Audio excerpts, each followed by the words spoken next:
Bismillah, Assalamualaikum warahmatullahi wabarakatuh. Kami dari kelompok 4 beranggotakan 2 orang, yaitu saya sendiri Sahrul dan saudara Rustam. Di sini kami akan membahas tentang organisasi profesi dan kode etik pendidikan. Baik, yang pertama yaitu organisasi profesi pendidikan. Suatu profesi bila ingin maju memerlukan organisasi yang sehat, organisasi yang dapat melindungi seluruh anggotanya sesuai dengan hakikat profesi dan ciri-cirinya. Dapatlah diterima bahwa jabatan kependidikan atau keguruan merupakan suatu profesi. Profesi keguruan didukung oleh suatu disiplin ilmu, yaitu keguruan dan ilmu pendidikan. Profesi ini juga memiliki kode etik dan organisasi profesinya. Dari pekerjaan seorang guru memperoleh imbalan finansial dari masyarakat sebagai konsekuensi dari layanan yang diberikannya. Jabatan profesi harus mempunyai wadah untuk menyatakan gerak langkah dan mengendalikan keseluruhan profesi, yakni organisasi profesi. Di Indonesia, PGRI atau Guru Republik Indonesia didirikan di Surakarta pada tanggal 25 November 1945 sebagai wujudan aspirasi guru Indonesia dalam mewujudkan cita-cita bangsa. Salah satu tujuan PGRI adalah mempertinggi kesadaran, sikap, mutu, dan kegiatan profesi guru, serta meningkatkan kesejahteraan mereka. Baik, yang kedua yaitu fungsi organisasi profesi. Fungsi yang pertama yaitu fungsi pemersatu. Kelahiran suatu organisasi profesi tidak terlepas dari motif yang mendasarinya, yaitu dorongan yang menggerakkan para profesional untuk organisasi keprofesian. Motif tersebut begitu bervariasi, ada yang bersifat sosial, politik, ekonomi, kultural, dan ada yang bersifat sistem nilai. Namun pada umumnya dilatar belakangi oleh dua motif, yaitu motif intrinsik dan motif ekstrinsik. Secara intrinsik, para profesional terdorong oleh keinginan mendapatkan kehidupan yang layak sesuai dengan tugas profesi yang diembannya. Bahkan mungkin mereka terdorong oleh semangat menunaikan tugasnya dengan baik. Secara ekstrinsik, mereka terdorong oleh tuntutan masyarakat pengguna jasa profesi yang semakin hari semakin kompleks. Kedua motif tersebut sekaligus merupakan tantangan bagi pengemban suatu profesi yang secara teoritis sangat sulit dihadapi dan diselesaikan secara individual. Kesadaran atas realitas ini menyebabkan para profesional membentuk organisasi kependidikan. Organisasi kependidikan merupakan organisasi profesi sebagai wadah pemersatu bagi potensi profesi kependidikan dalam menghadapi kompleksitas tantangan dan harapan masyarakat pengguna jasa kependidikan. Dengan mempersatukan potensi tersebut, diharapkan organisasi profesi kependidikan memiliki kewibawaan dan kekuatan dalam menentukan kebijakan dan melakukan tindakan bersama. Fungsi yang kedua yaitu fungsi peningkatan kemampuan profesional. Fungsi kedua dari organisasi profesi adalah meningkatkan kemampuan profesional para pengemban profesi kependidikan. Fungsi ini secara jelas tertuang dalam Peraturan Pemerintah Nomor 38 Tahun 1992 Pasal 61 yang berbunyi, tenaga kependidikan dapat membentuk ikatan profesi sebagai wadah untuk meningkatkan dan mengembangkan karir, kemampuan, kewenangan profesional, martabat, dan kesejahteraan tenaga kependidikan. Peraturan pemerintah tersebut menunjukkan adanya legalitas formal yang secara tersirat mewajibkan para anggota profesi kependidikan untuk selalu meningkatkan kemampuan profesionalnya melalui organisasi atau ikatan profesi kependidikan. Menurut Johnson, kompetensi kependidikan dibangun oleh 6 perangkat kompetensi berikut. Yang pertama, performance component, yaitu unsur kemampuan penguasaan yang sesuai dengan profesi kependidikan.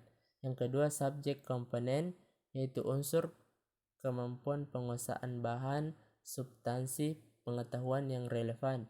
Yang ketiga, professional component, yaitu unsur kemampuan substansi pengetahuan dan keterampilan teknis profesi kependidikan. Yang keempat, proses komponen, yaitu unsur kemampuan penguasaan proses-proses mental mencakup berpikir logis dalam pemecahan masalah. Dan yang kelima itu adjustment komponen, yaitu unsur kemampuan penyelesaian dan penyesuaian diri berdasarkan karakteristik pendidik. Dan yang terakhir yaitu attitude komponen, yaitu unsur komponen sikap, nilai kepribadian pendidik atau guru. Baik, kita masuk di tujuan organisasi profesi. Salah satu tujuan organisasi ini adalah mempertinggi kesadaran sikap, mutu, dan kegiatan profesi guru serta meningkatkan kesejahteraan guru. Nah, dalam peraturan pemerintah nomor 38 tahun 1992 pasal 61 yang berbunyi, tenaga kependidikan dapat membentuk ikatan profesi sebagai wadah untuk meningkatkan dan mengembangkan karir, kemampuan, kewenangan profesional, martabat, dan kesejahteraan tenaga kependidikan.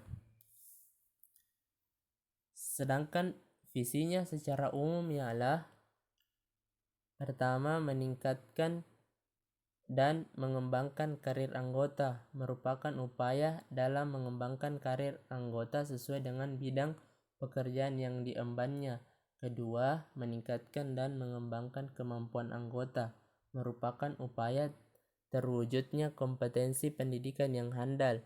Ketiga, meningkatkan dan mengembangkan kewenangan profesional anggota, merupakan upaya para profesional untuk menempatkan anggota suatu profesi sesuai dengan kemampuannya. Keempat, meningkatkan dan mengembangkan martabat anggota, merupakan upaya organisasi profesi kependidikan agar anggotanya terhindar dari perlakuan tidak manusiawi dari pihak lain dan tidak melakukan praktik melecehkan nilai-nilai kemanusiaan. Yang terakhir itu meningkatkan dan mengembangkan kesejahteraan, merupakan upaya organisasi profesi kependidikan untuk meningkatkan kesejahteraan lahir batin anggotanya. Baik, kita masuk di fungsi dan kewenangan organisasi profesi. Fungsi dan kewenangan organisasi profesi ada 3. Yang pertama, fungsi organisasi profesi pendidikan. Nah, fungsi organisasi profesi pendidikan ada 2 sesuai dengan yang telah kita bahas tadi, bahwa yang pertama yaitu sebagai pemersatu dan yang kedua yaitu peningkatan kemampuan profesional. Pertama, sebagai pemersatu, yaitu menyatukan dan mengendalikan gerak dan langkah dalam pembinaan dan upaya peningkatan kapasitas dari anggota agar memiliki kekuatan dan kekuasaan dalam menjalankan tugas profesional. Yang kedua itu peningkatan kemampuan profesional. Ada performance komponen, ada subject komponen, ada professional komponen, ada proses komponen, ada adjustment komponen, dan ada attitude komponen. Nah, yang kedua itu kewenangan organisasi. Organisasi profesi guru mempunyai kewenangan yang pertama, menetapkan dan menegakkan kode etik guru, memberikan perlindungan profesi guru, melakukan pembinaan dan pengembangan profesi guru, dan memajukan pendidikan nasional. Baik, yang ketiga itu Dewan Kehormatan Guru. Dewan Kehormatan Guru dibentuk oleh organisasi profesi guru. keanggotaan serta mekanisme kerja Dewan Kehormatan Guru sebagai mana yang dimaksud pada ayat 1 diatur dalam Anggaran Dasar Organisasi Profesi Guru.